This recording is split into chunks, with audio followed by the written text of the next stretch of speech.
tout de suite.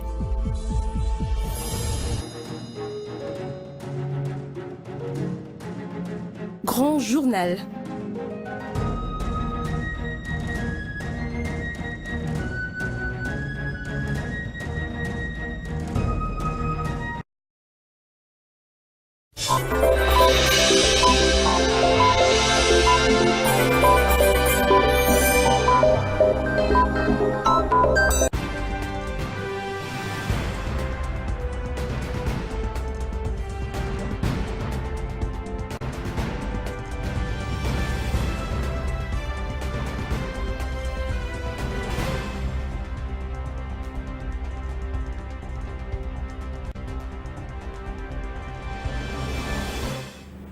Merci de nous rejoindre, mesdames, messieurs. Bienvenue à vous dans cette édition du journal. Donc voici les sommaires. Le ministre national de la fonction publique a procédé le samedi dernier à Bushcamp à la signature de l'arrêté portant régularisation des agents de l'État, communément appelé Nouvelles Unités. Et puis, autre fait d'actualité, le gouvernement de province Richard Mouyej-Mouguez-Mons a procédé le dimanche 21 octobre 2018 à l'installation de la cellule des bases dénommée le Rassembleur. L'exécutif provincial les a invités à l'unité et à bannir le tribalisme. Mesdames, messieurs, c'est tout pour les titres, les développements. C'est tout de suite.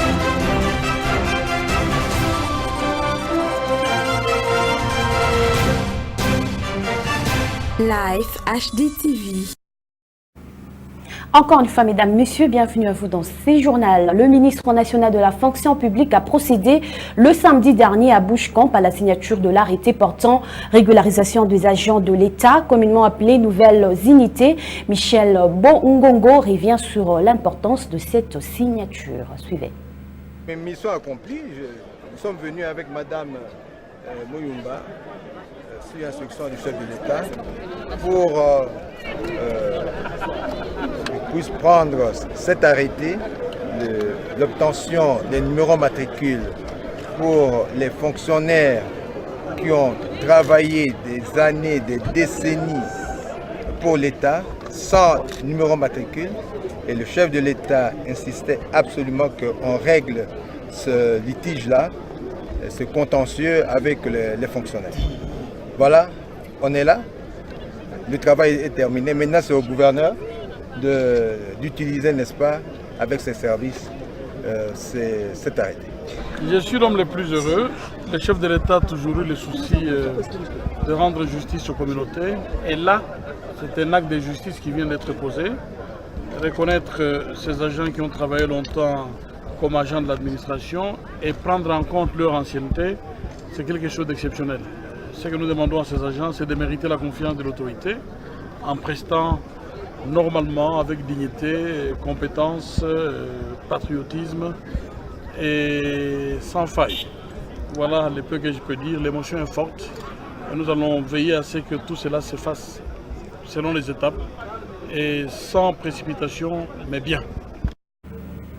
Autre chose, mesdames, messieurs, l'Union des jeunes majeurs a organisé une manifestation culturelle à l'espace golf au restaurant Bushcamp. Cette cérémonie s'est déroulée en présence de Francine Mouyumba, présidente panafricaine de la jeunesse, qui a invité le jeune à aller dès l'avant. Suivez.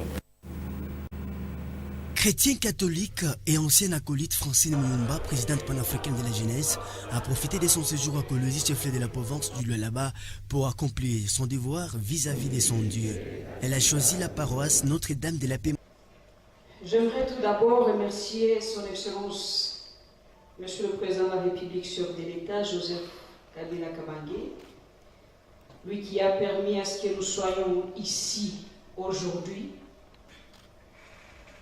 Le problème des nouvelles unités, comme le ministre d'État le dit toujours, le professeur Bongongo, que c'est un virus qui s'est trouvé au sein de l'administration de l'État. Un virus qui est finalement en train de trouver une solution permanente, celle d'octroyer des matricules aux concernés. Il ne s'agit pas du recrutement, il s'agit ici de la régularisation de la situation des agents de l'État.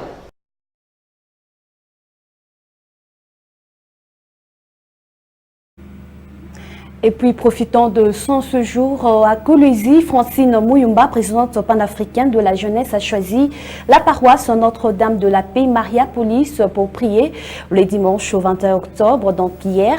Elle a invité les mamans à lutter contre le mariage précoce. Suivez. Chrétien catholique et ancienne acolyte Francine Muyumba, présidente panafricaine de la jeunesse, a profité de son séjour à Kolwezi, chef-lieu de la province du Lualaba, pour accomplir son devoir vis-à-vis de son Dieu. Elle a choisi la paroisse Notre-Dame de la Paix Mariapolis pour sensibiliser les femmes au mariage précoce. Si, comme vous le savez, notre travail se limite au niveau des plaidoyers. Il revient à nos autorités, bien entendu, surtout le gouvernement, de pouvoir sensibiliser les parents, surtout, et aussi faire en sorte que ces gens sont présentés devant la justice parce que ce sont des criminels. Vous ne pouvez pas embosser une jeune fille de 12 ans, de 13 ans et rester tranquillement comme si il n'existait pas, la justice n'existait pas dans notre pays. Ce sont des grossesses précoces sont illégales. Mérite d'être sanctionnés sur l'ensemble du territoire national et nous devons renforcer nos lois par rapport à la protection de la femme, par rapport à la protection de la jeune fille, pour assurer l'avenir à la jeune fille et aux femmes en général. Donc je pense que les jeunes filles ont également le droit d'étudier et aussi de devenir les leaders de notre pays. Elle a été accompagnée par le ministre de la Jeunesse, Sport et Loisirs, Adine Tambouena Ouzi. À la fin de la messe, c'était une communion fraternelle avec les accolades au rythme de la journée dominicale. Autre chose, mesdames, messieurs, le gouverneur de province, Richard Liège-Monguez, a procédé le dimanche 21 octobre 2018 à l'installation de la cellule des bases dénommée les Rassembleurs. L'exécutif provincial a invité les membres à l'unité et à bannir les tribalismes. Nous l'écoutons.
Aujourd'hui, en fait, c'est la sortie officielle de l'ASBEL que nous avons dénommé le Rassembleur.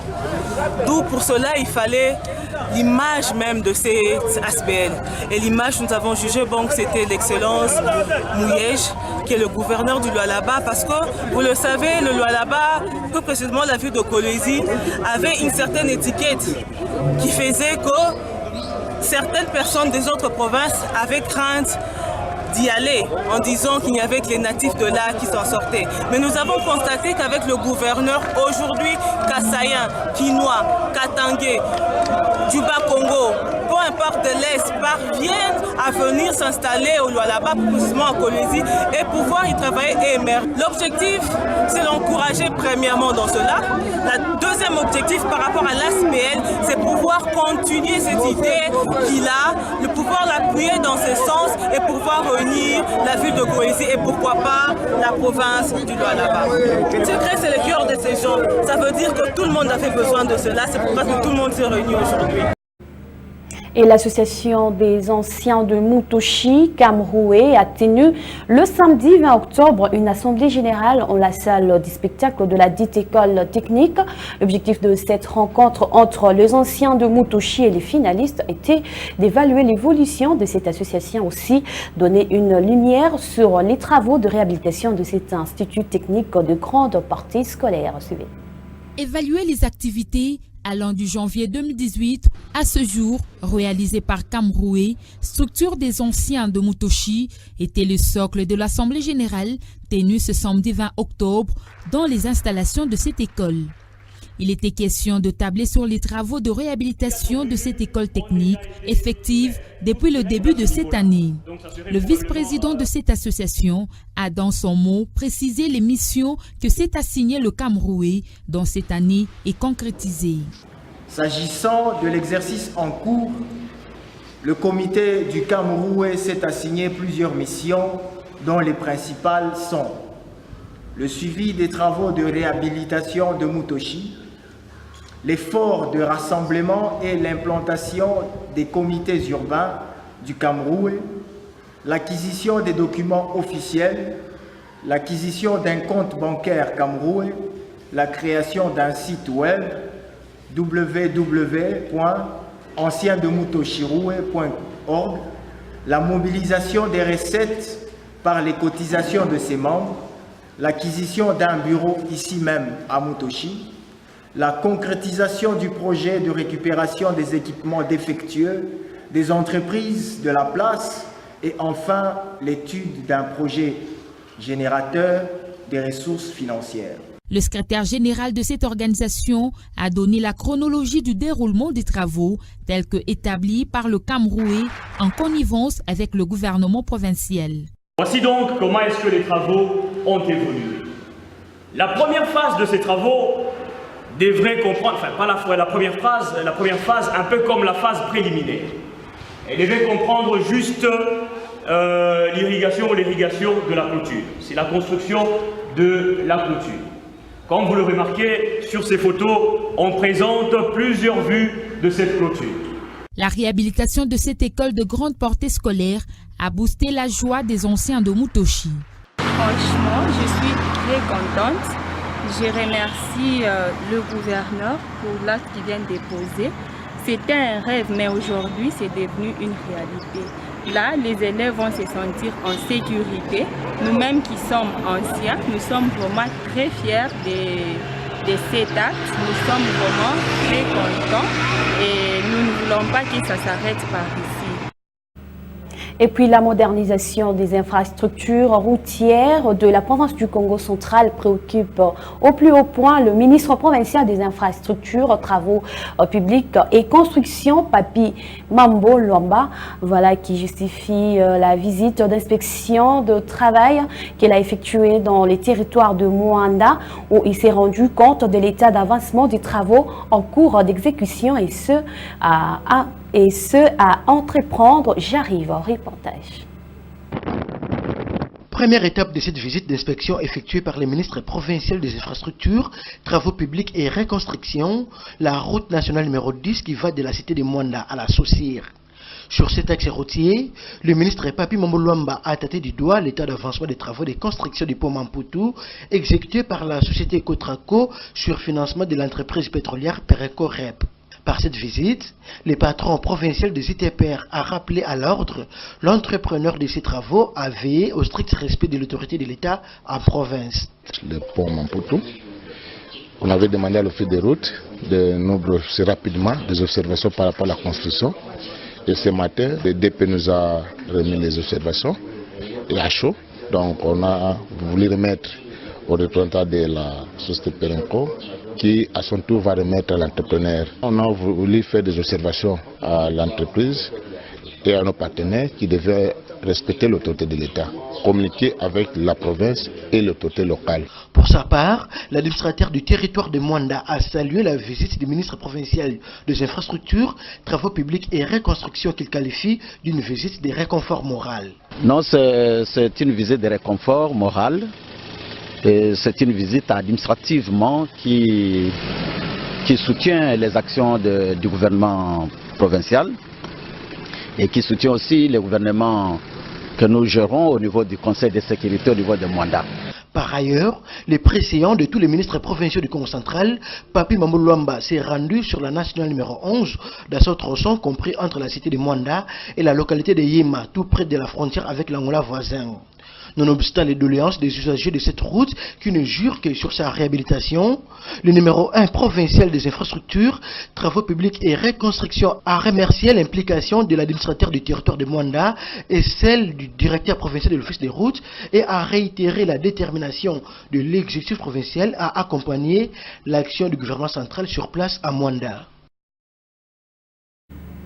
Et puis le ministre provincial des infrastructures, travaux publics et construction a réceptionné provisoirement le samedi 20 octobre le mausolée du tout premier gouverneur du Congo central, construit sous l'impulsion du chef de l'exécutif provincial intérimaire Atou Matubwana. L'inauguration de cet ouvrage d'art qui vient d'immortaliser la personnalité de Faustin Vital Mandalumbo interviendra les dimanches prochains. Suivez.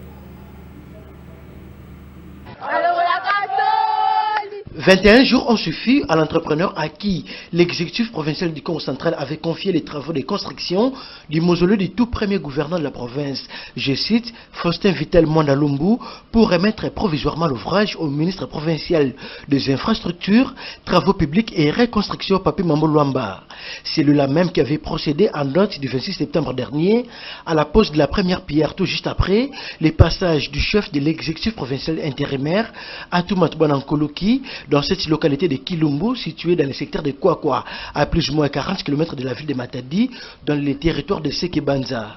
Le numéro 1 provincial des ITPR, Papi Mambo Luamba, émerveillé par la qualité de ces mausolées, a salué la promptitude d'autant fait montre l'entrepreneur dans l'exécution des travaux en dépit des moyens mis à sa disposition et a remercié les membres de la famille de l'illustre disparu de leur coopération. Je tiens d'abord à remercier son excellence monsieur le gouverneur de province qui, par nos multiples problèmes que nous avons trouvés en province, il a accepté d'honorer ses engagements en finançant la construction non seulement du mausolée et de la pose de pierre tombale de la dame de Maman Mwanda Vital.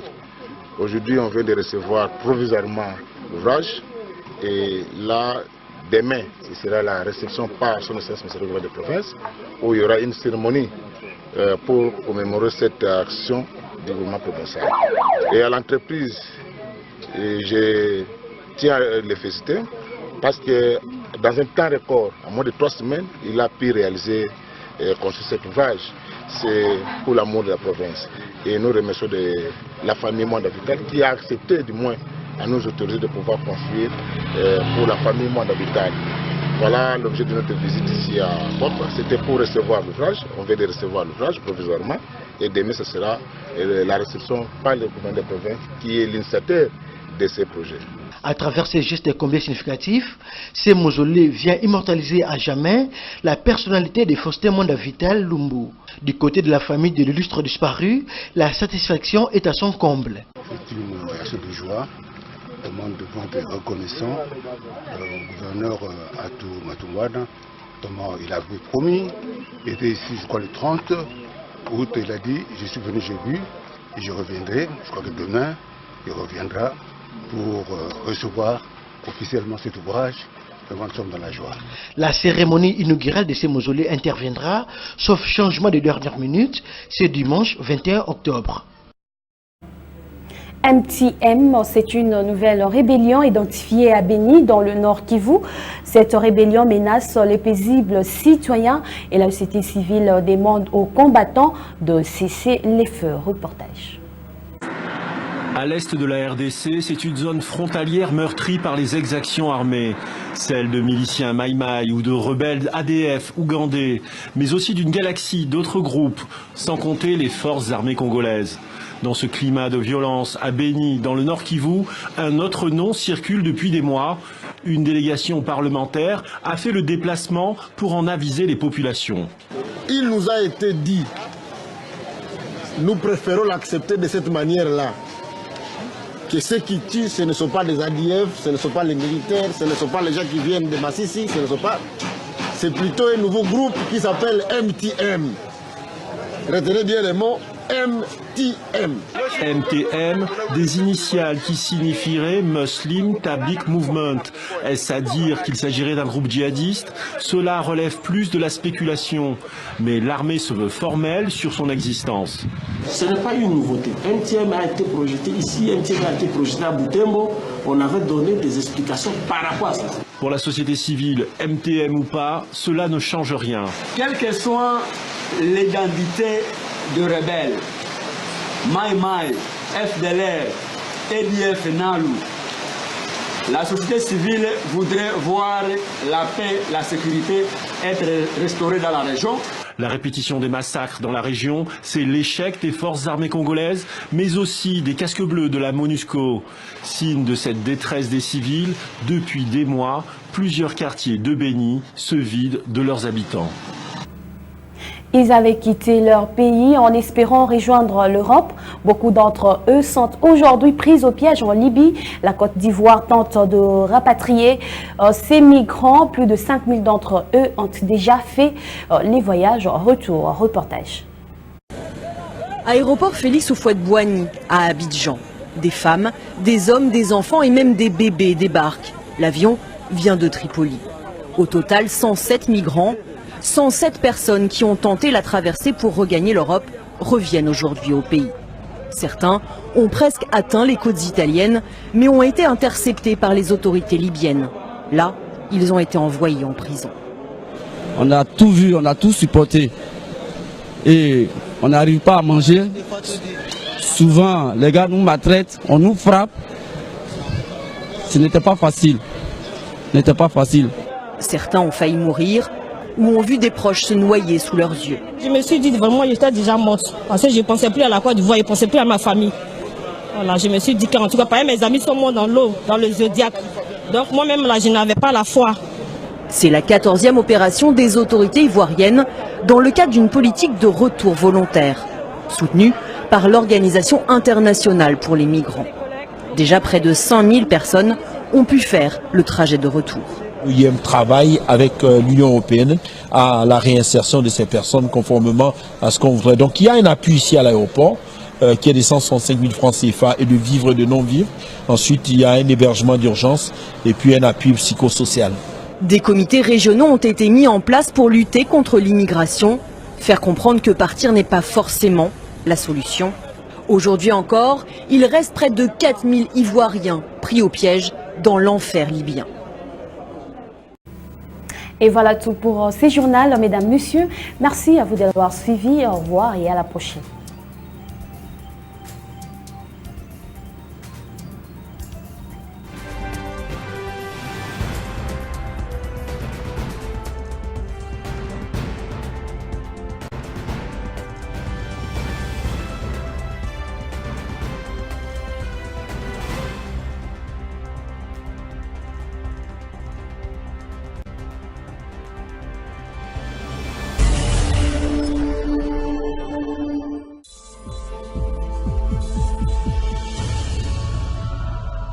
Live HD TV, la télé au cœur de votre vie.